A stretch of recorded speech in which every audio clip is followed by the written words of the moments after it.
In the corner of a worn-down orphanage lived a boy named Armin. He was a quiet kid with eyes that held the secrets of 1,000 untold stories. Surrounded by broken windows and peeling walls, his world was one of grayness and neglect, just like the rest of the building they called home. His only possessions were a few pencils, some torn papers, and a heart that ached with a longing to paint the world the way he saw it, a world brimming with color and life. But Armin had no mentor, no internet, and certainly no money for paints and brushes. The walls of his small room and the chipped concrete outside were his only canvases. He began drawing on them with whatever materials he could find. One day, while scavenging for materials, he came across some charcoal left over from a fire that had long burned out. He collected it, ground it into a fine powder, and mixed it with water to make a makeshift paint. He used his fingers as brushes and found an old, discarded newspaper to use as a surface. It wasn't much, but it was a start. As the days passed, he experimented with different shades, mixing dirt for texture and using crushed leaves and flower petals for splashes of color. Each mark he made was a silent scream of his soul, a desperate attempt to inject color into a life drained of all vibrancy. One day, Rum family dropped off a donation at the orphanage. Among the boxes of clothes and old toys, there was something unusual, a flattened cereal box. It wasn't much, but to Armin, it was a gift from the gods. He took it home, smoothed it out as best he could, and on that box he created his first real painting. It was a chaotic explosion of colors, a visual diary of a young mind untouched by the world's grayness. He drew the faces of the children he lived with, their laughter echoing in the strokes of his brush. He painted the orphanage, not as it was, but as he dreamed it could be. A place filled with warmth and light instead of shadows and despair. When the sun dipped below the horizon, casting long shadows across the walls, he would retreat under his blanket, his one precious possession, a shield against the cold and the silence. There, amidst the darkness, he would lose himself in his art, pouring his entire being onto the makeshift canvases.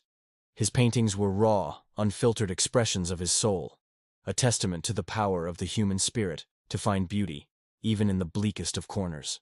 Little did he know that this act of pouring his soul onto discarded surfaces was about to change his life in ways he never imagined.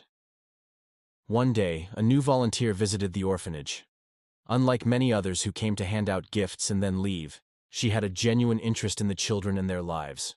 Her name was Isabella, and she had a passion for art. As she walked through the dilapidated halls, she was struck by the somber atmosphere, a stark contrast to the vibrant colors she was used to seeing in her world. The children's drawings on the walls caught her eye, and she stopped to take a closer look. Amongst them, she saw Armin's paintings, those done on the cereal box and other scavenged materials. They were unlike anything she had ever seen, bursting with emotion and a kind of innocence that was both heartbreaking and inspiring. The colors were bold, the lines confident, and the subject matter deeply moving. She felt an immediate connection to the art, and more importantly, to the artist. She found Armin sitting in the corner, lost in his own world, oblivious to the impact his art was already having on those around him. When she approached him, he flinched, startled by the sudden intrusion. But when he saw the kindness in her eyes, he slowly began to open up. Isabella saw the spark in his eyes, the passion that burned brightly despite the bleak surroundings. She knew in that moment that she had found something special, a hidden gem waiting to be polished and showcased to the world. Isabella couldn't bear the thought of such raw talent being wasted away in a forgotten corner of the orphanage. She decided to take a chance on the boy and introduce him to her friend, Carlos, a well-known art collector. Carlos had a reputation for discovering new talent and giving them a platform to succeed. When Carlos saw Armin's work, he was stunned. He had seen thousands of artworks in his career, but none had moved him the way Armin's had. There was a rawness, a purity in the boy's art that was both captivating and humbling. He immediately offered Armin a chance to exhibit his work in his gallery, an opportunity that could change the young artist's life forever. As news of Armin's story spread, people from all over the country heard about the boy who painted with charcoal and dreams. Art collectors and enthusiasts flocked to Carlos's gallery, eager to get a glimpse of the extraordinary works created by a boy living in such humble conditions. They were captivated by the stories behind each piece, tales of resilience, hope, and the indomitable spirit of a child who refused to let his circumstances define him. Armin's art became a sensation. Critics praised his unique style and the depth of emotion conveyed in his paintings. They talked about the incredible journey of the boy who had turned his pain into beauty, his struggles into art, and as if by magic, everything changed overnight. Armin, the boy who had spent most of his life in the shadows, now found himself in the spotlight. People who had never heard of the small-town orphanage were now eager to meet the remarkable artist who had captured their hearts with his paintings. Invitations poured in from galleries around the world, each offering him a platform to showcase his talent.